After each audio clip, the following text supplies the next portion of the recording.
Hi, I'm Chris. This is Finding God at Work.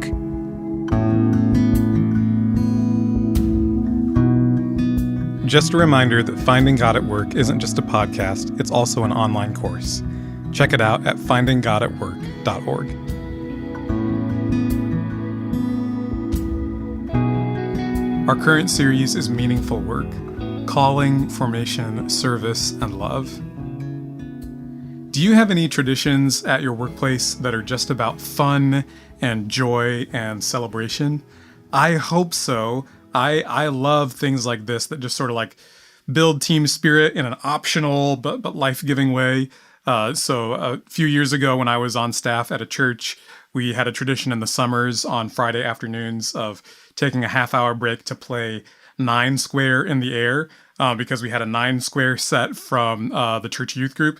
If you're not familiar, 9 Square is kind of like 4 Square, except you set it up with PVC pipes, and then instead of doing 4 Square bouncing on the ground, you're putting a ball up in the air. So it's the same concept, but reversed. Anyways, it was great. We'd go down to the giant church lobby, play 9 Square in there for half an hour, then get back to work.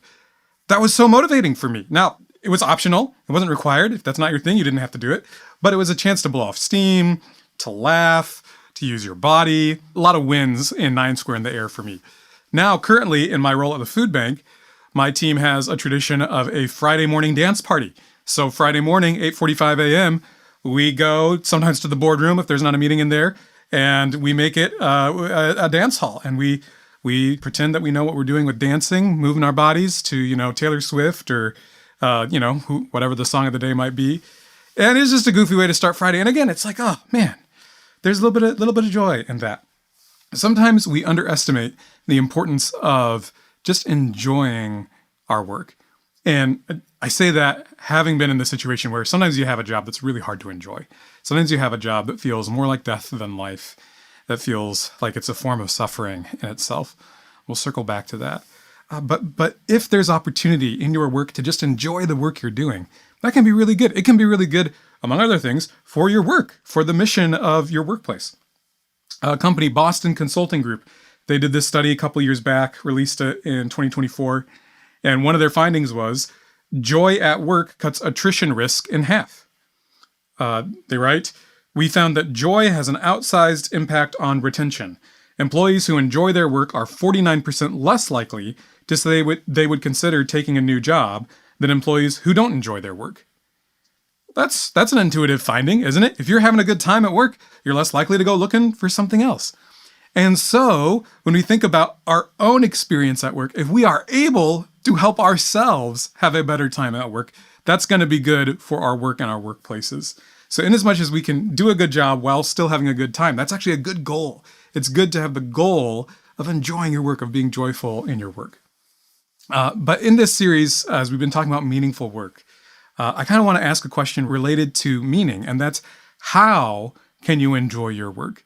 How can you have a joyful day at work? Well, I think there's lots of different good answers to that question, but one that's kind of in line with what we've been talking about in the past few episodes is being really intentional about service. Service leads to joy. Okay, before we dig into the Bible passage, I just kind of want to give an image of the human body. Think about the needs of your body. You need water. You need food. You need sleep, okay? There are other needs that are less obvious. You need human touch. You need air to breathe. You don't just need food, but you need a nutritional balance, or else you start facing consequences long term, right? We have all these needs in our body. Those needs enforce limits on us. We can't function if we just don't sleep. We can't function if we just don't eat. We can't function if we just don't breathe. We have limits, we have needs, and only if those needs are met in the proper way are we able to function. And you can substitute, some bad quality stuff, but only for so long and not without consequence, right? You can breathe smoky air, but that's going to affect your lungs. You can eat junk food, but that's going to affect your body. You can sleep fewer hours, but that's going to affect your brain, right? We kind of know, okay, if I can inhabit my body and get the sleep that I need, eat the food that my body needs, breathe the air that my body needs, that's going to be better for everything. My body will function better. Those limits, those needs actually indicate what's healthy. They actually indicate what good goals are for the care of your body. I want to suggest that the same thing is true of the soul, that the soul has specific needs, and that one of those needs is the need to serve. That if you don't serve, you actually are missing out on like an essential nutrient for your soul. Service is good for the soul. You are not going to become the human being that you were meant to be, that you were born to be, if you don't serve. And part of that is because service is a pathway to joy. You are meant to experience joy as a human being, and there are certain kinds of joy that can only be realized by serving other people. Okay, so that kind of image in mind, that we're thinking about how we're made as human creatures, what our limits are, and that we actually have a need to serve. I want to look at this passage from Philippians 2. So we spent a lot of times with Philippians 2. I want to go a little bit later in the passage, starting in verse 14. So this is after Paul has summarized the example of Jesus as a servant. Then he kind of expands on how do we apply that. And he says, "Do everything without grumbling or arguing, so that you may become blameless and pure, children of God without fault in a warped and crooked generation. Then you will shine among them like stars in the sky, as you hold firmly to the word of life. And then I will be able to boast on the day of Christ that I did not run or labor in vain. But even if I am being poured out like a drink offering on the sacrifice and service coming from your faith, I am glad and rejoice with all of you. So you too should be glad and rejoice with me." Okay, Paul packed a lot in there. The image that I want to focus on is right there at the end, where Paul says, "But even if I am being poured out like a drink offering on the sacrifice and service coming from your faith." Well, what is he talking about? Well, he's using an image for, in some ways, alluding to the Old Testament sacrificial system, that sometimes you could have a drink offering, like you could have a cup filled with a drink, and you would pour it out on the altar as a symbol of like, I'm not going to drink that. I'm giving that over to God. Paul says that's what's happening to him. He is being poured out like a drink offering. Context here, he wrote this letter from prison. And so it seems that he's alluding to some of the sacrifices that he's made in the course of carrying out his apostolic ministry, that he's faced opposition, that he's faced suffering, that he's now imprisoned, that he may one day die. And indeed, as we know from very early church tradition, that Paul was martyred, that he eventually did give his life for his faith, for Jesus, and for those who he had proclaimed the gospel to, that he was giving his life for them. And so I think Paul probably has an intuition that this may be where his life is headed. He's already suffered a lot. He knows that there are powerful people that oppose him. And so he says, but even if I am being poured out like a drink offering, right? So there's this present tense, right? Like I am being poured out. I'm already suffering. And even if that means the whole thing gets poured out, even if I die, what's his conclusion? He says, I am glad and rejoice with all of you. So you too should be glad and rejoice with me. What? What? Like, we're supposed to be glad if you die, Paul? Like what? No, we're going to be sad if you die, Paul. Okay, now obviously there's room in Paul's teaching and in the New Testament in general for grief at loss.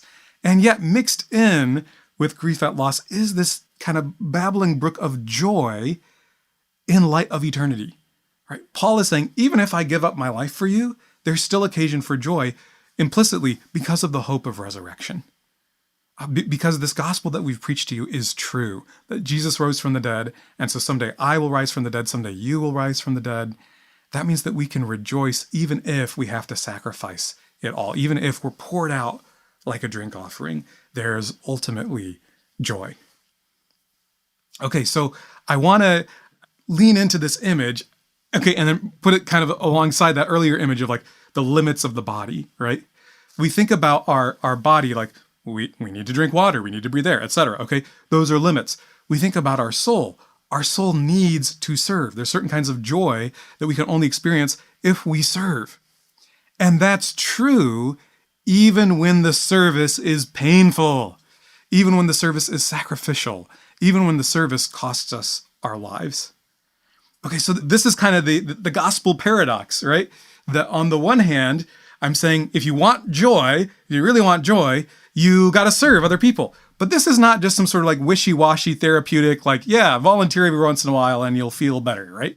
No, this is saying even to the point of sacrificing your life, there will be a deep joy because of the truth of the gospel.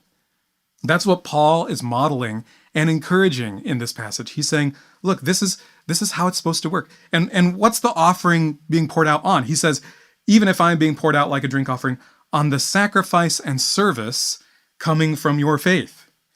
So faith, right, implicitly faith in Jesus, faith in the good news that Paul proclaimed to the Philippians. This faith in Jesus leads to a life of sacrifice, a life of service. That's what Paul is championing and praying for and celebrating about the Philippians, that they're already living that life of sacrifice, that life of service. And Paul, kind of in a meta way, is saying, I am a sacrifice being poured out on your sacrifice, right? The life of sacrifice and service that you're living is something that I'm willing to give up my life to make possible. Because I'm the one who got to proclaim the good news to you. I'm the one who's writing this letter to you. If I'm martyred, so be it. Because there's joy. There's joy for me. There's joy for you. There's joy for all of us. You hear the dynamism in this passage. Paul really deeply believes that he is going to see Jesus, that he is going to experience the deepest joy that there is, that it is possible for any human being to experience, even if he continues to suffer in prison and ultimately die. Do we really believe that about our faith? Do we really believe that about our faith? We're challenged to believe that about our faith. And we're encouraged by the testimony of Paul and the testimony of martyrs throughout the centuries up into the present day, Christians who have given their lives for the sake of Jesus. Their example for us is to be willing to pour out ourselves like that drink offering. So let's bring this back to our everyday lives at work. How do we have a joyful day at work? Again, I don't want to just give kind of a wishy-washy therapeutic, like, oh, see if you can help somebody else today and it'll make you happy, right? Boston Consulting Group says that attrition is 50% cut in half among happy workers. That's true. But for us as disciples of Jesus, there's something deeper we're invited into. And that's sacrificial service. Being willing to serve others even when it hurts. Not in the context of like abuse, not in the context of being a doormat, right?